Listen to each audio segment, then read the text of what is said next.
بسم اللہ الرحمن الرحیم۔ السلام علیکم۔ کون ہے جو ہٹلر کو نہیں جانتا؟ اس نازی ڈکٹیٹر نے اتحادیوں یعنی امریکہ، برطانیہ اور فرانس کے دانت کھٹے کر دیے تھے۔ یہ وہ سوال ہے جس کا جواب حاصل کرنے کے لیے کئی کتابیں لکھی گئیں، مگر سب سے درست بات یہ ہے کہ ہٹلر کو تو ایک طرف دنیا انتہا پسند نسل پرست ڈکٹیٹر کی حیثیت سے جانتی ہے، تو دوسری طرف اس کا ایک ٹھوس حوالہ یہودیت کی شدید مخالفت ہے۔ اڈولف ہٹلر کسی بھی یہودی کو جرمنی میں نہیں دیکھنا چاہتا تھا، حتیٰ کہ اس کو صفحہ ہستی سے مٹانے کی سوچتا تھا۔ یہ ہٹلر آخر کیسا انسان تھا؟ ہٹلر کے یہودی مخالف جذبات کیسے پیدا ہوئے؟ وہ کیسے حالات تھے جنہوں نے ہٹلر کو 60 لاکھ یہودیوں کو قتل کرنے پر مجبور کر دیا؟ کیا وہ سچ تھا جو آج تک ہم سنتے آ رہے ہیں یا محض جھوٹ؟ ویڈیو کو مکمل دیکھیں تاکہ آپ سچ جان سکیں۔ جستجو کی اس ویڈیو میں ہم آپ کو یہ ساری کہانی تفصیل کے ساتھ بتائیں گے۔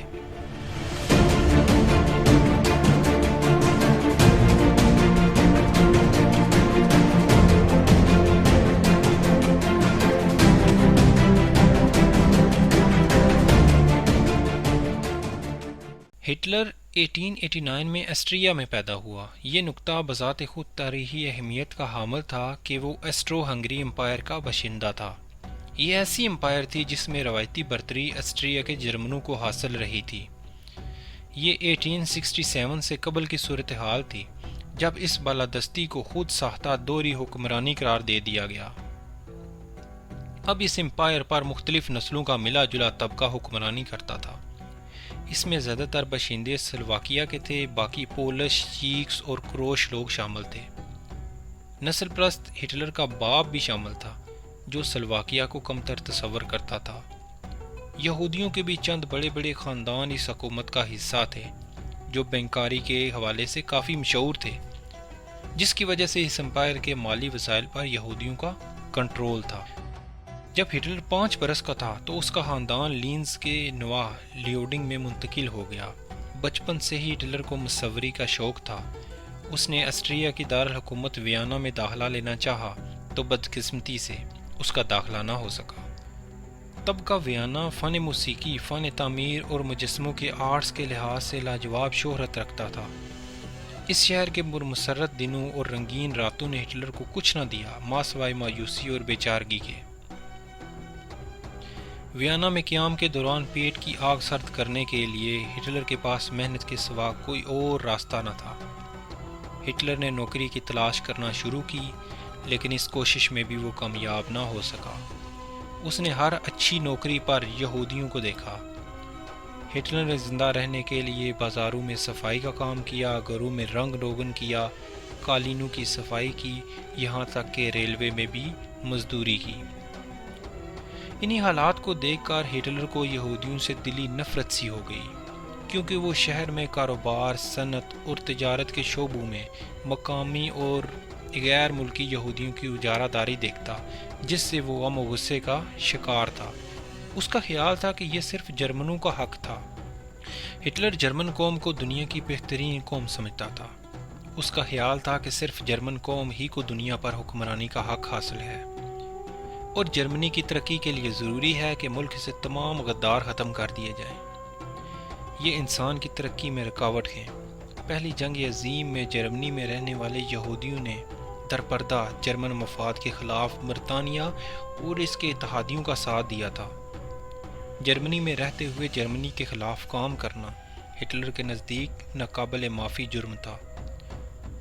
وہ یہودیوں کی پرانی تاریخ سے بھی واقف تھا کہ کیسے انہوں نے اللہ کے پیغمبروں سے بدعہدی کی، اور ایک عیسائی ہونے کے ناطے وہ اس بات سے بھی واقف تھا کہ یہ یہودی علماء ہی تھے جنہوں نے حضرت عیسیٰ علیہ السلام کو پھانسی دلوانے میں کلیدی کردار ادا کیا تھا۔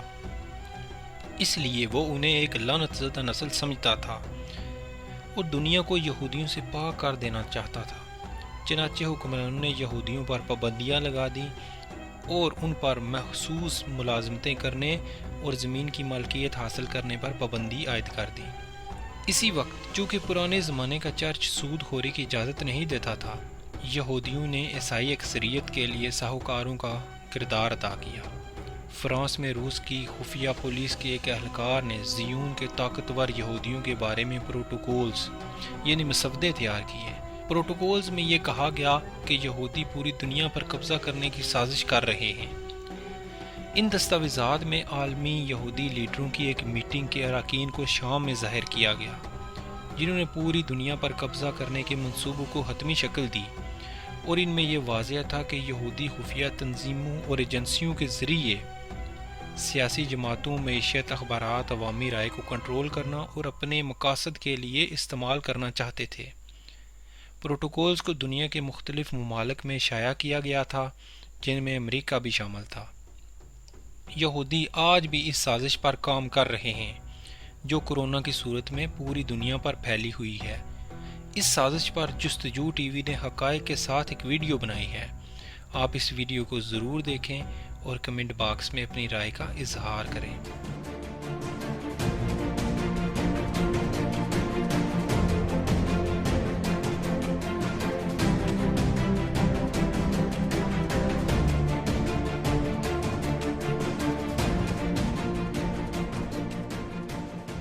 9 نومبر 1938 کی رات کو یہودیوں کے خلاف شدید تشدد شروع ہو گیا۔ بظاہر یہ کسی منصوبے کے تحت نہیں ہوا تھا۔ یہ ایک یہودی کے ہاتھوں پیرس میں ایک جرمن افسر کے قتل پر جرمنوں کے غصے کا نتیجہ تھا۔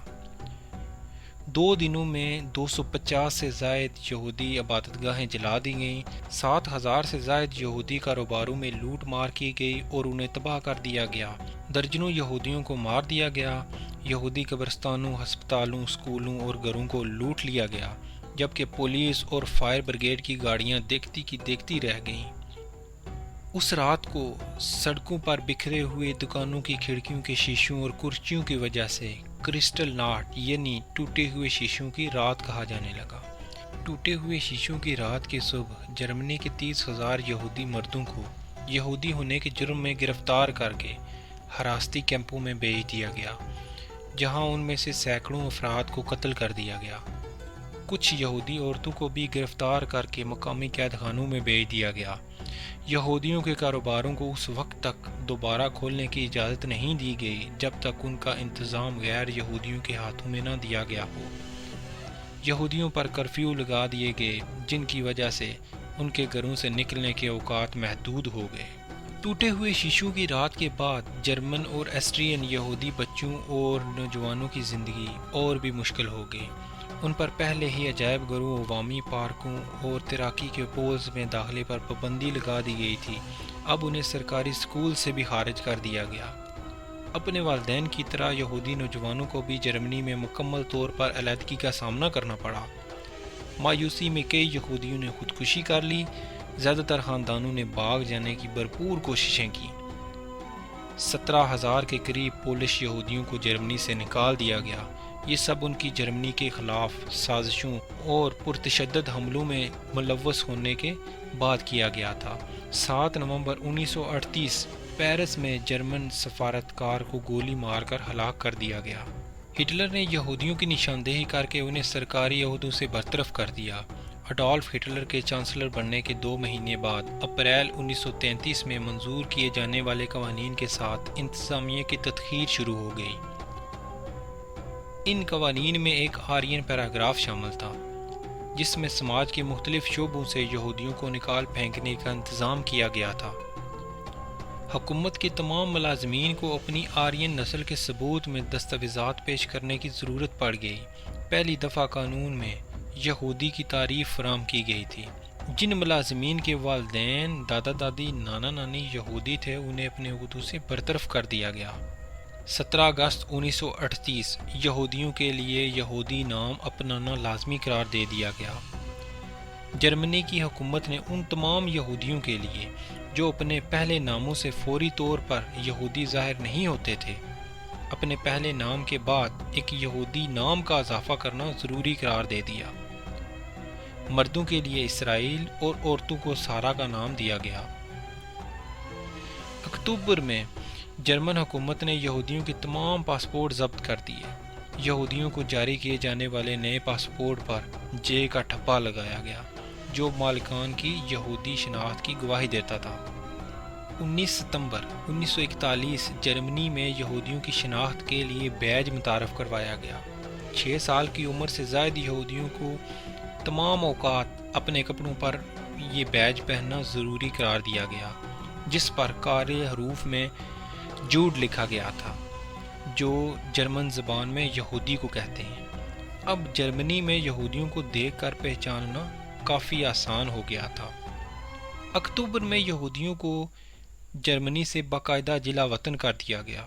مارچ 1942 سے یہودیوں کے لیے اپنی رہائش گاہوں پر ستارے کی علامت کی نمائش کرنا ضروری ہو گیا تھا، جو یہودی گھر کی نشاندہی کرتا تھا۔ یہودیوں کی یہ نسل کشی ہالوکاسٹ کہلاتی ہے۔ ہالوکاسٹ ایک ایسا لفظ ہے جس کے استعمال پر پابندی ہے۔ دنیا کے 13 ممالک ایسے ہیں جن میں اگر آپ یہ لفظ بولتے یا استعمال کرتے ہیں یا اپنی کسی تحریر میں لکھتے ہیں تو 3 سال سے 10 سال کی سزا آپ کو ہو سکتی ہے۔ اگر آپ سوشل میڈیا پر اس لفظ کا استعمال کرتے ہیں تو آپ کا اکاؤنٹ بلاک کر دیا جائے گا۔ یہودیوں نے اس لفظ کا بڑا ناجائز فائدہ اٹھایا، مظلوم بننے اور اس نسل کشی کا اتنا چرچا کیا کہ ساری دنیا یہاں تک کہ جرمن بھی یہودیوں سے مل کر آج تک آنسو بہاتے ہیں۔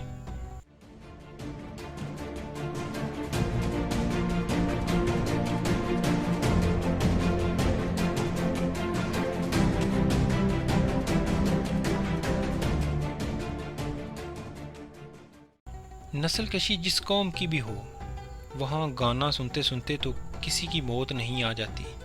انسانی حقوق کی سنگین خلاف ورزیاں ہوتی ہیں، چیخو پکار، بچوں کے سامنے ماں باپ کا قتل اور ماں باپ کے سامنے بچوں کا قتل، بھائیوں کے سامنے بہنوں کی عصمت دری، بالکل ویسے ہی جیسے صابرہ اور شتیلا کے کیمپس میں مسلمانوں کی گئی تھی۔